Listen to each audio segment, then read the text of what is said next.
봐도 아주 놀랍습니다. 그럼 지금부터 저의 이야기를 시작하도록 하겠습니다. 저는 30대가 될 때까지 연애 한번 해보지 못했어요. 어렸을 때는 공부만 하다 보니 남자를 만나보지 못했고, 성인이 되어서는 일만 한다고 연애를 해보지도 못했습니다. 나이가 들수록 연애를 하지 않으니까 남자와 대화하는 것조차 저는 힘들더라고요.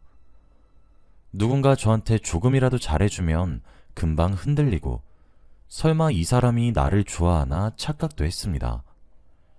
그런데 이런 제가 너무 답답했는지 주위에서 소개를 시켜준다고도 했어요. 하지만 저는 그런 자리가 너무 불편했고 자연스럽게 남자를 사귀고 싶었기에 항상 기회를 쳐냈습니다. 이제 30대가 되니 주위에서 하나둘씩 결혼을 하더라고요. 결혼식에 갈 때마다 친구들이 웨딩드레스를 입고 있는 걸 보면 저도 결혼이 하고 싶어졌습니다. 명절 때 친척들을 만나도 다들 언제 시집 갈 거냐고 물어보는 것도 이젠 지쳤고, 하루빨리 남자를 만나 안정적인 생활을 하고 싶었죠. 그런데 이런 저에게 소연이라는 친구가 한 남자를 소개시켜 주겠다고 했어요. 소연이는 저와 가장 친한 친구입니다. 대학교 때부터 알고 지냈던 사이였는데 서로 직장인이 될 때까지도 꾸준히 연락을 주고받는 사이죠. 수연이가 외국에서 잠깐 살고 있는데 수연이가 한국에 오면 제일 먼저 만나는 사람이 저일 만큼 저희 둘은 정말 각별하고 잘 맞는 친구입니다. 그런데 수연이가 연락이 와서는 저와 너무 잘 맞을 것 같다며 한 남자를 소개받지 않겠냐고 물어보더라고요. 수연이가 외국에 있으니 당연히 외국 남자인 줄 알았고 거절했습니다. 그런데 수연이가 한국 사람이라고 하더라고요. 그 말에 저는 귀를 기울였고 소연이가 하는 말에 집중했습니다. 소연이는 저와 워낙 친하다 보니 저의 성향을 잘 알아요. 그래서 제가 어떤 남자와 잘 맞을지 알 거라고 생각했죠.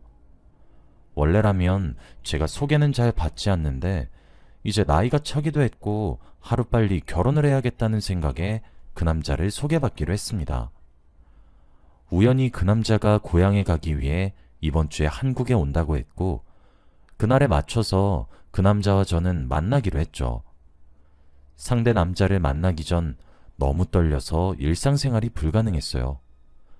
가만히만 있어도 머릿속에는 소개팅 생각만 가득했고, 가서 무슨 말을 해야 할지 미리 생각도 해놨죠. 그러다가 소개팅 날이 되었고, 저와 그 남자는 처음 만났습니다. 그런데 제가 생각했던 것보다 훨씬 잘생기고 성격도 좋더라고요. 매너도 좋으시고 제가 하는 말에 경청도 잘해주셔서 만족한 자리였습니다. 시간이 지날수록 편해지고 대화도 끊임없이 이어지더라고요. 이 세상에 저와 그 남자밖에 없는 듯이 서로에 집중하면서 대화를 나누었습니다. 그리고 그 남자가 저에게 먼저 연락처도 물어봐주고 다음에 또 보자고 해주었죠.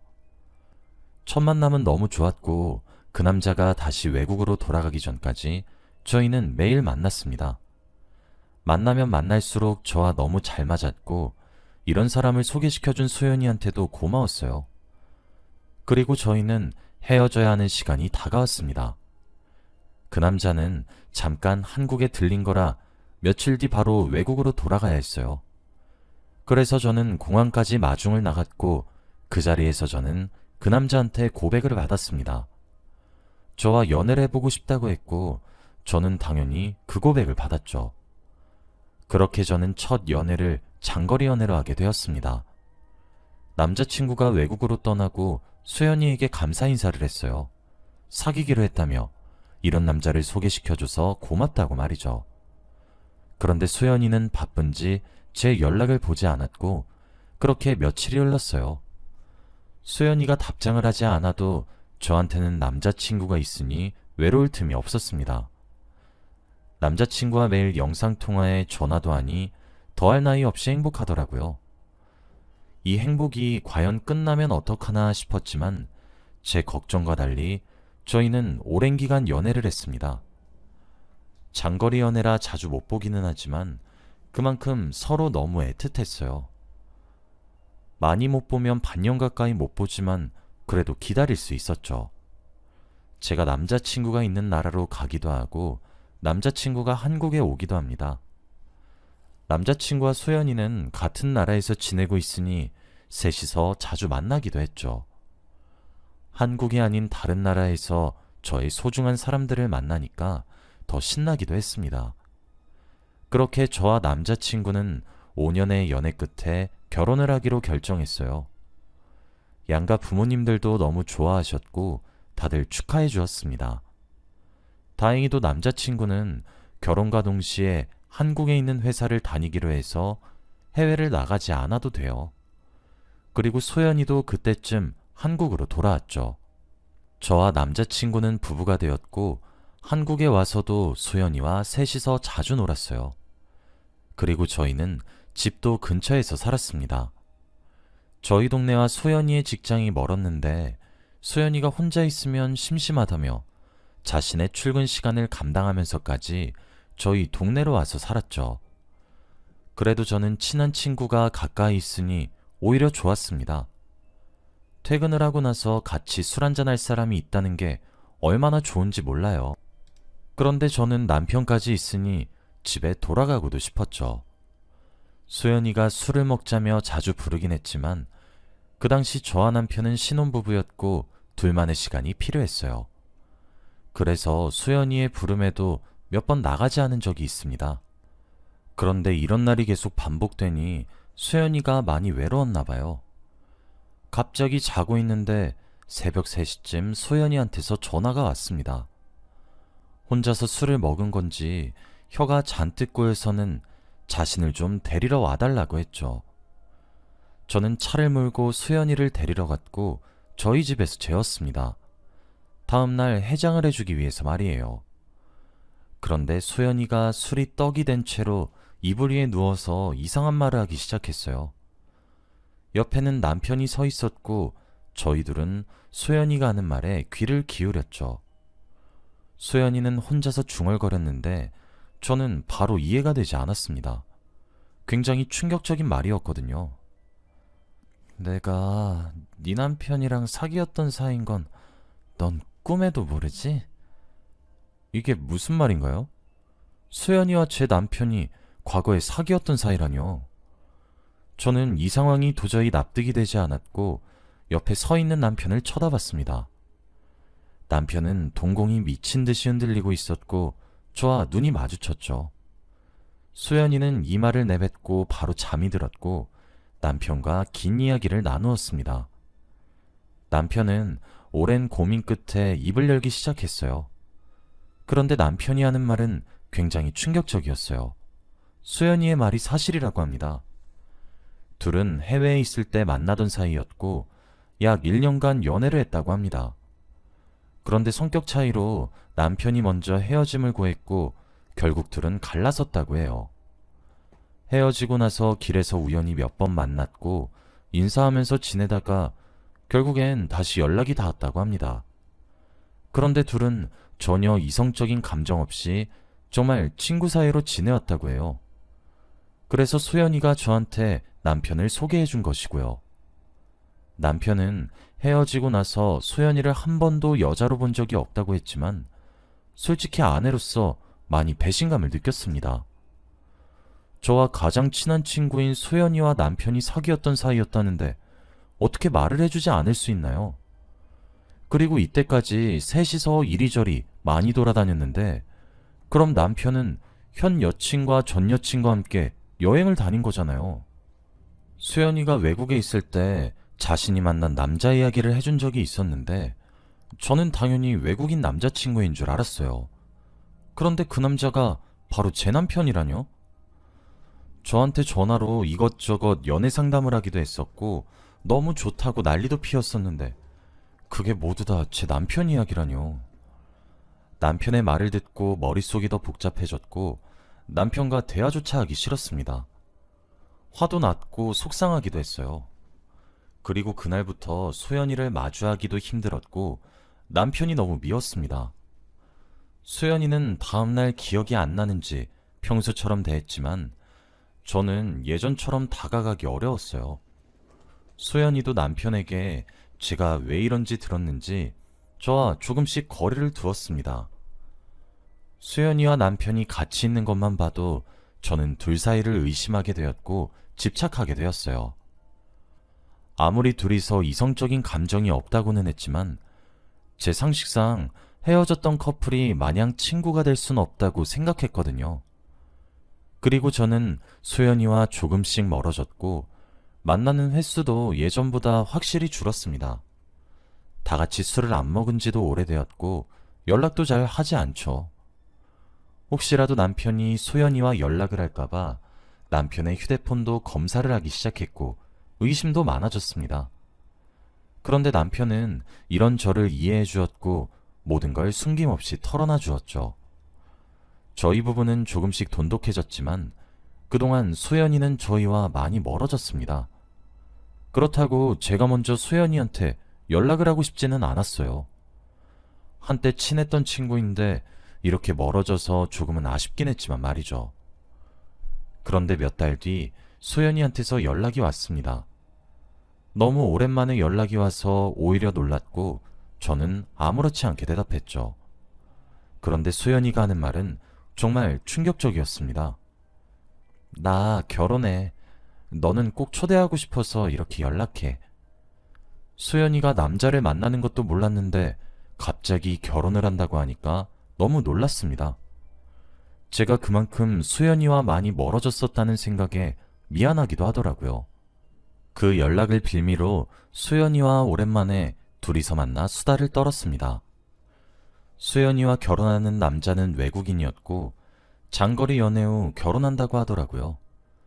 연애 기간은 짧았지만 서로 마음이 너무 잘 맞아서 평생 함께하기로 했답니다.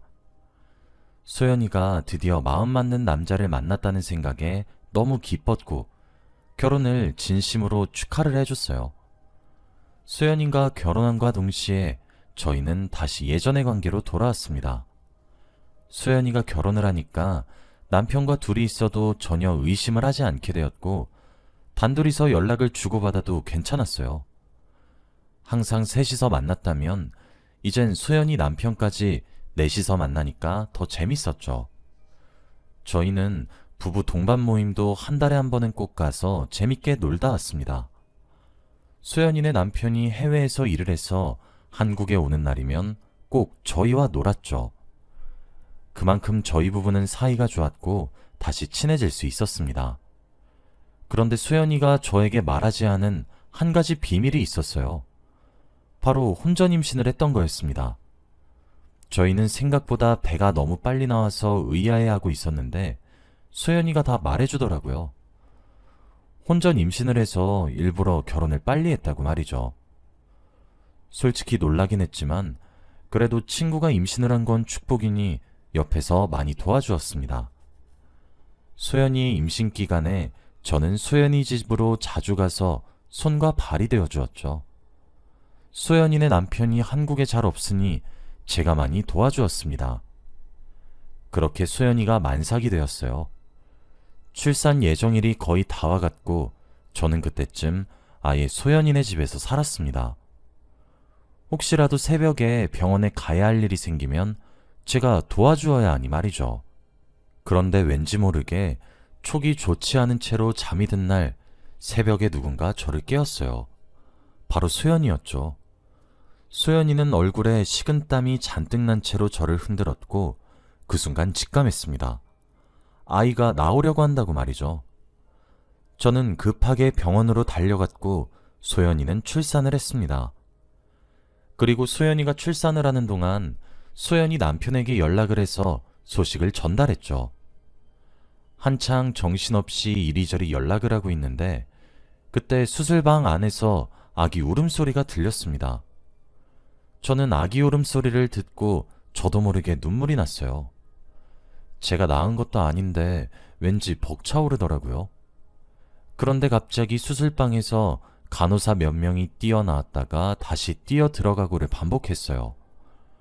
분위기가 심상치 않아 보였고 저는 혹시라도 소연이가 위험한 건 아닐까 걱정을 했죠.